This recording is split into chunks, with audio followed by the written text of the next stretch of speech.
Hi guys, welcome back to the channel. This is one for the Sinn fans really. What we've got in front of us here are two, which many people will say very similar looking watches, and I completely agree with that. I can 100% see where it's come from. But one of my subscribers actually asked if I could compare the two, because what we have here is the 556 and on this side we have the 856. Now there's quite a price difference between the two models. You were talking this model starts roughly, I think, on a leather strap around about 1100, and then on the bracelets goes up to 1300, something like that. And this one is around about 2000, about 2100 pounds, give or take. So where's that money go? What are you getting for your hard-earned money? Now, first things first, I've got to say a big thank you to the team over at First Class Watches for allowing me to review this watch here, but they do also stock this Sinn. So if you're in the Midlands area, I'd strongly recommend going and have a look. They've got a real good selection of Sinns, to be fair, and many other brands. So if you're in that area, pop along. If you can't make it, well, no worries, I'll leave a link in the description and at the bottom of the page. Now, all I ask is you mention the channel. So let's talk sizes first.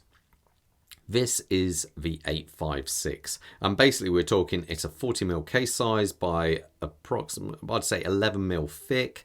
The lug to lug is 47.5 and the strap on this one is 20mm. Now the 556 here, bit of a classic. It's their entry-level watch into the whole world of Sinn, and the dimensions of this one I'm reading around about 38.3,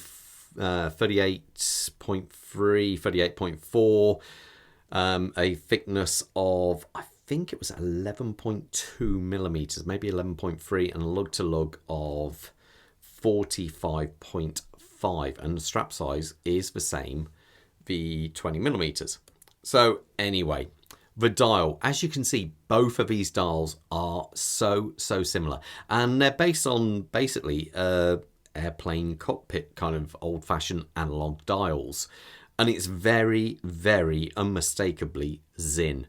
You just look at these watches and both of them, you don't need to see what brand it is. You know for a fact this is a Sinn watch. Now they keep it simple, and I really do appreciate that. Both of these just have the nice Sinn script up there, and they have full loom going on all the hour and minute markers. The only downside, and I have mentioned this before, is they never loom the second hand on these models. I'm not quite sure why. I'd love to know, because it's a real shame. Maybe it's to not distract you from keeping the true timekeeping. I don't know. But anyway, I wish they would actually loom it. So anyway, both watches feature a small date indicator, albeit the only difference is it's at 4 o'clock on this one, on the 856, and on the 556 it's at a 4:30 position. Now, I personally quite like it because I kind of don't get this impression that it actually spoils the dial in any way. It keeps that symmetric kind of dial look about it, but I know not everyone does like it, but horses for courses on that one. Now, the only other dial difference is what you see here. And as you can see, that symbol, that basically means this one has got it's basically got a Faraday cage around it. So it can withstand a lot more magnetic fields and not become magnetized far more than this one over here. Now it does that by having a Faraday cage around the movement. And I think it can protect itself up to 1000 Gauss. So it's quite considerable. It really does help. And you may say, is really magnetism that much of a problem? But when I do all my videos, I do a time grapher section, and I find many watches do suffer from magnetism because you really can notice on the time grapher when you put it through a demag first.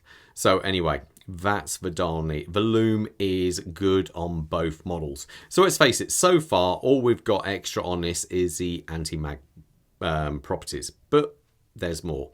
Both feature a flat sapphire crystal.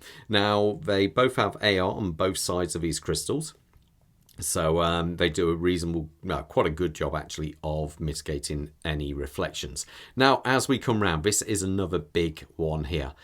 Now obviously you can see the case designs are very similar, albeit this one is just slightly bigger in size. We'll talk about 556 first. We have a full brushed case on here. I've owned this watch for quite a few years. As you can see, it's picked up a couple of little marks on the way, but they are very easy to get rid of on a brush surface like this. We do have a small kind of bend down angle on the actual lugs there, and we do have drilled out lugs. That makes it far more easier to change straps and things like that. And as we come around to this side, we have decent big crown guards and a nice kind of easy to manipulate crown, unscrews no problem, as both watches do have the same screwing crown system and both are capable of withstanding 200 meters of pressure. So anyway, this is where things get quite different.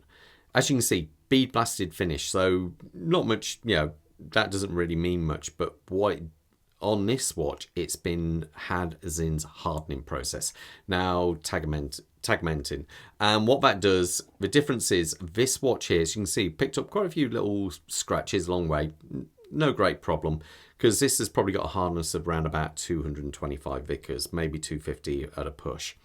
This one has been treated. Now, that means this can withstand 1,200. Well, it's got a hardness, sorry, 1,200. That means it is a lot harder to scratch. And, you can scratch it still. You can definitely dent them. But it just means for case hardening on the all-rounder watch, it has a case hardening process on the surface. And that does make it a lot more capable of withstanding scratches. This one also features a signed crown, as to the drilled out lugs. And as you can see on this one, pops out no problem at all. So that's one place where your money goes. And the eagle eye monks, you might have noticed this little capsule there. Now, I say it in almost in videos, all watches have got oxygen in them. Basically, oxygen means there's also moisture in there. If you suddenly have a big change in temperature, you walk out of a sauna into a plunge pool or whatever, freezing cold, there's a good chance you might get condensation form on the inside of your crystal. Now, that obviously shows you do have moisture within the actual crystal, within the case itself. Now, moisture isn't good for, obviously, for metal parts in the movement, and not good for oil either. So to mitigate this, what Sinn actually do, on this one here, they've got it cased up, and I think they have the hole in the side there, and all they simply do is put it in a vacuum. They then draw out as much of the air as they can. They then put an inert gas in there. They change the seals as well, so these seals are a lot better at keeping that gas within inside. And then they screw down this capsule here, and that's got copper sulfide crystals, and basically if there is any moisture, it will slowly absorb it and change colour. There is actually a chart on Sinn's website to give you an idea of roughly how much saturation there is to that actual capsule. It's quite cool stuff, actually, but that is another system where your extra money's going to. Now, as we turn these watches round, you have a lovely display case on the back of this. Now, this is one of the I think the 556 came out in 2007, originally with an ETA 2824. Then the later ones got the Solita. Those had a gold rotor on, brass coloured rotor on the back, and a few years ago they changed over to a rhodium plated one, which looks absolutely gorgeous as well. So this is like a transition somewhere in between, really. But that movement is a 2824. Now, last time I put this on the time graph, I think it was pulling around about 2 seconds. So really, really good. No problem at all.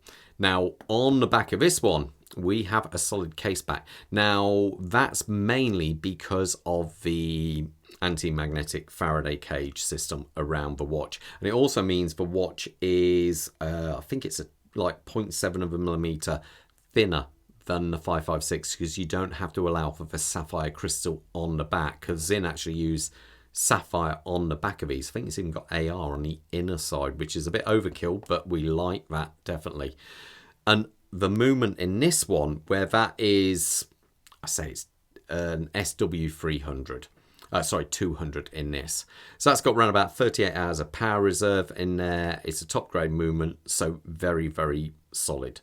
But on this one, we have the SW300, which is a clone of a 2892. and that means it's got power reserve on the later ones. So upgraded it to run about 56 hours, and it's a slightly slimmer movement. They both came out around about the same time in the early 70s, but the movement in this is buttery smooth to wind. Let me just demonstrate that. If I unscrew the crown here and wind it, you can hear that as plain as day. Now, it's not recommended to overwind a watch at all. So if you're, kind of just give it a few winds. I always say to someone, if you pick up a watch and it's flat, just give it a few winds, maybe 6 or so. Now, hear this. You can't even hear the winding on that. It's just got a better system on there, and it is just so smooth. Now, this one I put on the time grapher, and I think that was also running plus 2 seconds. So testament to how Sinn do keep their actual kind of regulating of their watches. They are very good. So basically, each of these watches, as you can see, come on this. Well, I put this silicone. It's an old silicone strap I put on this one. This is obviously a new one. This one is ancient. I've had this one for well over 10 years plus, and it still looks in good condition. So fair play to Sinn. That's well over 10 years old. It could even be early 2009, and it's still nice and pliable. Now, these, how you actually get the sizes on these, you do cut this bar and you put it in. Now, the old one I have here, is the old-fashioned one, and it has a dive link extension. But what it means is there is zero adjustment on this one. If you want adjustment, you go for a butterfly clasp, which I personally think fits this watch, this size anyway, far better.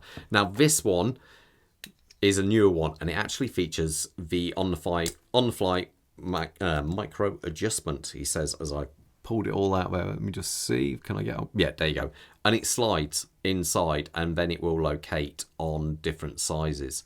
So you can see there how it actually slides, and then you flip that over, boom, and it's in there. I should also point out that that symbol on the back of here also shows that that has the case hardening process on this. And so this clasp is definitely superior to the other one, but I personally can live with this, no problem at all. Let me put these on my wrist so you've got an idea how they look. Now, I've got a wrist size of 7¼ inches or 18.5 centimeters. And a quick wrist check, I'm wearing the Sinn EZM2, the original one. And Bob, I just had to show this in this video, that is my new, I say new to me because it's like 20 odd years old or so, my new 656, which actually predates both of these models, and it's where the look really came from. So let's put this on here. The 556, which I love. So I think that just looks fantastic. It's one of these, it's a strap monster of a watch. You can put any strap on there, it looks really good. Or you can have the choice of bracelets. We have a fine link, which dresses it up somewhat. And we have the H-link with the new adjustable clasp there. That's one of them. And this one, you can also get a H-link for. I don't think there's a fine link. You can probably fit a fine link to it, but it wouldn't match the same color. But that's how it looks on my wrist for 556. And if we get the 856, as you can see, look how much strap you get on there. Well over 8 inches, I'd say. And that's how that one looks on there. If I put them side by side, let's see, I don't want to mark any of these. You get an idea of the size difference. Now, I personally think either one looks good, but I do actually prefer the overall look of the 556 because I prefer that brushed case over the case hardened case of the 856. So it's kind of horses for course on that one. Let's face it. So for your extra, it's got to be like 800 odd pounds. You're getting a case hardened, the hardening of the case. You're getting the AR dehumidifying technology and all that carries. You're getting the anti-magnetic properties and a completely, basically upgraded movement over this. And I dare say if you were to order them both on a clasp, you probably get the newer clasp on this versus the old clasp on the 556. But I could be wrong there. So basically, let me know what you think. Is this worth the extra money over this one? It's really down to the buyer on that one, because they both look similar, but this has got the extra performance. And so, you know, it's one of those. It's almost like, I don't know, going out and buying a Golf. You can buy the 2-litre TDI or you can buy the Golf GTI. This is the GTI in comparison to a base model 1.4 or 1.6 here. Not everyone will notice, but you will know. It's only up to you if you would pay the extra money for it. Anyway, guys, I'll leave you to that. And most importantly, you stay safe out there. Take care. Bye.